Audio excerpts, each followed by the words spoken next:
न जाने कितने ही संडेज बाद मुझे ये नजारा देखने के लिए मिला, यानी खाली मुंबई लोकल। और मैं इसलिए इतनी एक्साइटेड हूँ क्योंकि पिछले कई संडेज से मुझे ट्रेन में बैठने की होड़ में लगना पड़ रहा था, और आज तो शहर का ये तरफ का इलाका यानी चर्नी रोड भी काफी खाली था। मजा आ गया देखकर।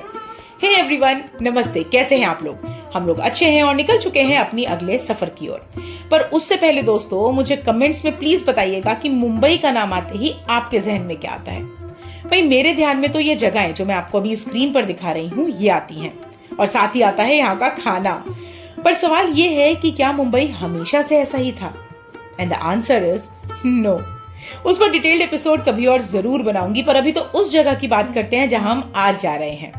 जिस जगह हम जा रहे हैं वो 18th सेंचुरी में एक हिली एरिया हुआ करता था, जहां बड़े बड़े पहाड़ और उन पहाड़ों पर बने मैदान में लोग अपनी गायों को यानी काउस को और बाकी जानवरों को चराने लाया करते थे। और आज ये जगह यानी गिरगांव चौपाटी के पास का इलाका कुछ यूं दिखता है, भरा भरा स्टैब्लिश प्रॉपर्टीज के साए में खड़ा, मानो अपनी कहानी कहने को आतुर।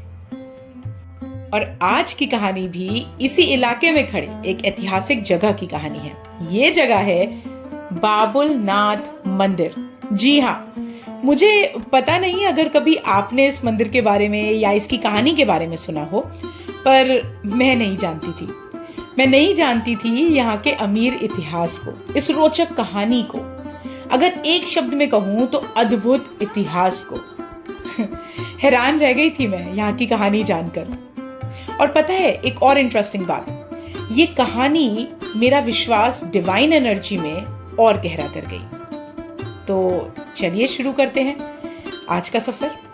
कहानी शुरू करने से पहले चलते हैं मंदिर के अंदर, जहां पर एंटर होते ही सबसे पहले आपको दर्शन होते हैं गणपति बप्पा के, और फिर दिखता है एक ऊंचाई पे बसा ये मंदिर।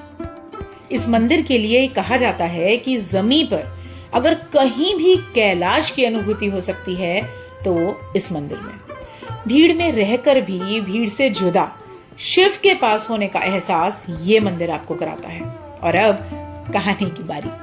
18th सेंचुरी में गाय की रखवाली करने वाला इंसान जिसका नाम बाबुल था, और उसकी एक गाय से इस कहानी की शुरुआत होती है।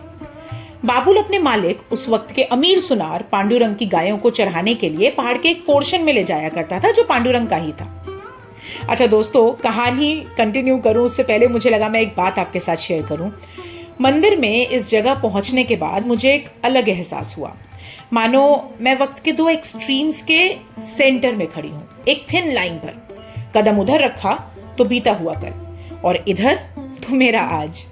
आई डोंट नो मैं समझा पाई या नहीं, पर शायद यहाँ की काया देखकर आपको भी यही अनुभूति हो। और अब आते हैं कहानी पर।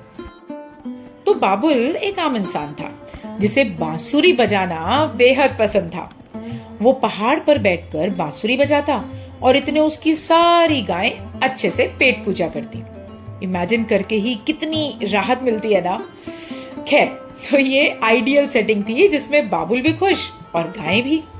दिन भर बाबुल और गायें उस पहाड़ पर अपना अपना वक्त अच्छे से बिताते थे, क्वालिटी टाइम। और फिर शाम होते होते सारी गायें बाबुल के पास वापस लौट आती। उन गायों से ना सिर्फ पांडुरंग और उनके परिवार के दूध, दही, घी, छाछ जैसी जरूरतें पूरी होती थीं, बल्कि पांडुरंग और लोगों को भी ये चीजें दिया करते थे। अच्छा, अब एक दिन पांडुरंग ने कुछ नोटिस किया। उन्होंने देखा कि उनकी एक अच्छी खासी हेल्दी गाय दूध नहीं देती, कभी नहीं देती। तो उन्होंने बाबुल को बुलाया, और बाबुल ने जो उन्हें बताया उस पर उन्हें विश्वास नहीं हुआ। अब भाई क्या बताया, किस पर विश्वास नहीं हुआ, उसको जानने के लिए कहानी में बने रहिए। अभी हम चलते हैं मेन मंदिर की तरफ। मंदिर का मुख्य पट देखते ही मैं थोड़ी हैरान रह गई, इन अ गुड वे। लाइमस्टोन से बने विशालकाय पिलर, सुंदर सीलिंग्स और पूरा का पूरा मंदिर ही मानो मुझे माइथोलॉजी के किसी युग में ले गए। अच्छा हाँ, साथ ही साथ एक और चीज जिसने मुझे सरप्राइज किया वो था यहाँ जूते चप्पल रखने का तरीका। इतना ऑर्गेनाइज शायद ही मैंने पहले कभी देखा था। तो इसी के साथ हम वापस आते हैं अपनी कहानी पर। तो हम कहानी में उस मोड़ पर थे जहां बाबुल ने पांडुरंग को कुछ ऐसा बताया था जिस पर पांडुरंग को यकीन नहीं हुआ था। बाबुल ने बताया कि वो पर्टिकुलर गाय दूध तो देती थी, पर जिस तरह और जिस जगह देती थी वो बेहद अजीब था। झुंड से अलग ये गाय मानो अपनी ही बनाई एक सीक्रेट जगह जाती थी जो पहाड़ी पे थोड़ी दूरी पर थी, और फिर वहां एक पॉइंट तक जाकर अपना सारा दूध वहां निकाल देती थी, मानो धरती माँ को अर्पित कर देती हो। ये सुनकर पांडुरंग को लगा कि जरूर ये बाबुल की कोई चाल है, ऐसा कैसे हो सकता है। अगले दिन वो खुद बाबुल के साथ गायों को लेकर गया और उन दोनों ने उस दिन उस गाय को उसके सीक्रेट रास्ते पर जाते हुए फॉलो किया, और अंत में जो नजारा दिखा उससे पांडुरंग हैरान और परेशान दोनों हो गया। ऐसे कैसे हो सकता है, आखिर क्या है वहां। जल्दी पांडुरंग ने बाबुल के साथ मिलकर उस जगह को खोदने की तैयारी शुरू कर दी, क्योंकि बाबुल की बात सच साबित हुई थी। और खुदाई में जो परिणाम निकला उससे पांडुरंग और बाबुल दोनों दंग रह गए।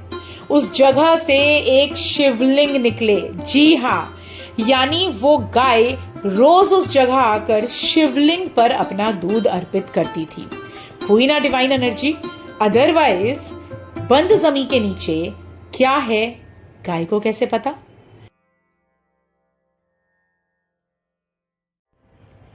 और यहां स्थित है वो शिवलिंग। रूल्स को ना तोड़ते हुए मैंने अंदर जाकर वीडियो शूट ना करते हुए दूर से ब्लर में ही सिर्फ वो जगह दिखाई है जहां शिवलिंग है।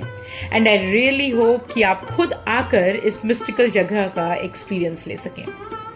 18th सेंचुरी में जब ये मंदिर बना तब ये ऐसा नहीं दिखता था। फिर समय निकला, सेंचुरीज निकली और इस मंदिर का रेनोवेशन भी होता रहा।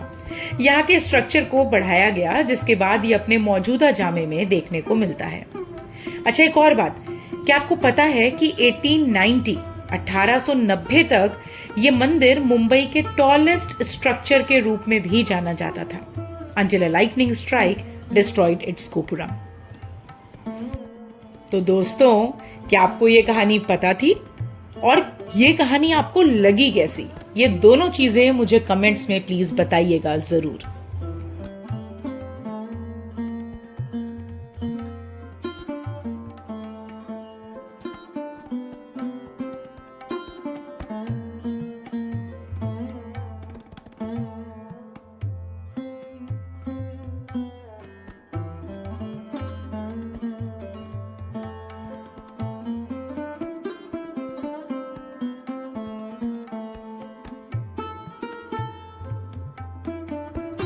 अच्छा, यहाँ कहानी खत्म तो हो गई, पर क्या आपको पता है कि इस कहानी का एक फ्लैशबैक भी माना जाता है।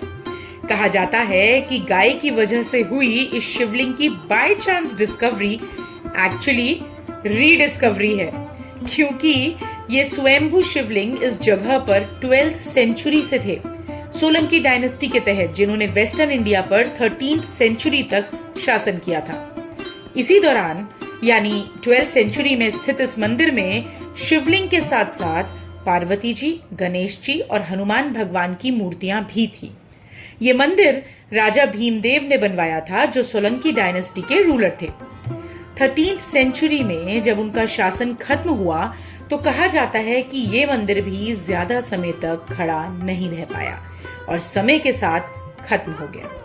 फिर जब पांडुरंग और बाबुल के द्वारा खुदाई में शिवलिंग निकले तो साथ ही 4 मूर्तियां भी निकली, जिसमें से एक मूर्ति खंडित होने की वजह से प्रवाहित कर दी गई, लेकिन बाकी 3 मूर्तियां आज भी इस मंदिर में स्थित हैं। जी हाँ, यानी पार्वती जी, गणेश जी और हनुमान जी की मूर्तियां। क्यों, है ना मिस्टिकल टेल? क्या ये भी आपको पता था? मुझे कमेंट्स में प्लीज जरूर बताइएगा, क्योंकि आपके कमेंट्स, आपके लाइक से मुझे बहुत ज्यादा मोटिवेशन मिलती है।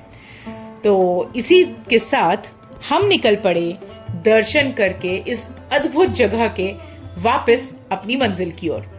और मंजिल की ओर वापस निकलते ही एक अलग ही सीन देखने को मिलता है, एक अलग ही दृश्य, एक अलग ही फील मिलती है, क्योंकि एक तो आप ऑलरेडी मिस्टिकल जगह से निकल रहे हैं और दूसरा ये जो ओल्ड सिटी चार्म होता है ना, ये इस जगह में भरपूर है।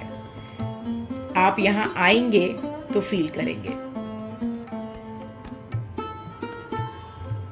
मानो एक एक बिल्डिंग, एक एक स्ट्रक्चर अपनी कहानी बयां करता है। इस जगह पर जब भी आती हूँ, जब भी इस एरिया में आती हूँ, एक अलग ही जोन में चली जाती हूँ। तो दोस्तों, आपको मेरे साथ ये एपिसोड कैसा लगा मुझे बताइएगा ज़रूर, और अगर अभी तक हमारे साथ बने हुए हैं तो सब्सक्राइब करना मत भूलिएगा, और काबिल लगे तो लाइक और शेयर ज़रूर कर दीजिएगा, और हाँ, कमेंट्स करना भी बिल्कुल मत भूलिएगा। साथ ही दोस्तों, आपका तहे दिल से शुक्रिया मेरी लास्ट वीडियो को इतना प्यार देने के लिए। So on that note, till the next time we meet again, bye bye for now.